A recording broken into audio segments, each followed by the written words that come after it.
નર્મદા લાઈવમાં તમારું સ્વાગત છે। ગુજરાતના મુખ્યમંત્રી ભૂપેન્દ્ર પટેલ ફરી એકવાર આવતીકાલે 12 એપ્રિલે રાજપીપળા ખાતે આવી રહ્યા છે, ત્યારે તેમના રૂટ રિહર્સલની પ્રક્રિયા નર્મદા પોલીસ દ્વારા શરૂ કરવામાં આવી છે। ખાનગી સંસ્થા દ્વારા યોજવામાં આવેલા એક એવોર્ડ કાર્યક્રમને અનુલક્ષીને મુખ્યમંત્રી ભૂપેન્દ્ર પટેલ ફરી એકવાર આવતીકાલે 12 એપ્રિલે રાજપીપળામાં આવી રહ્યા છે।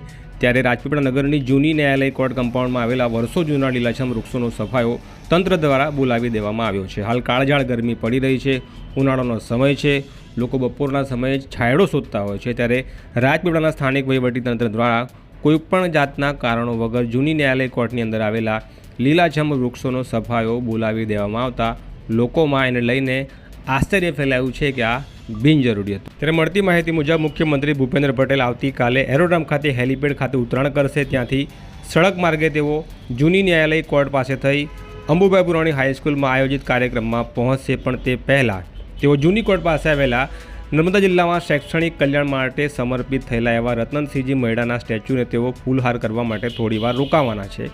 જાણકારી એવી મળી રહી છે કે આ કારણોસર આ વૃક્ષોનો સફાયો બોલાવી દેવામાં આવ્યું હોય તેવું લાગી રહ્યું છે। આમ તો સરકાર અને સરકારના વિભાગો વૃક્ષો બચાવો, વરસાદ લાવો, પર્યાવરણ બચાવો જેવા સૂત્રો આધારિત કાર્યક્રમો કરે છે અને લોકોને વૃક્ષો બચાવવા અને વૃક્ષોનું રક્ષણ કરવાની સલાહ આપે છે, પરંતુ તેઓ પોતે જ એનાથી વિપરીત કામગીરી કરી રહ્યા છે।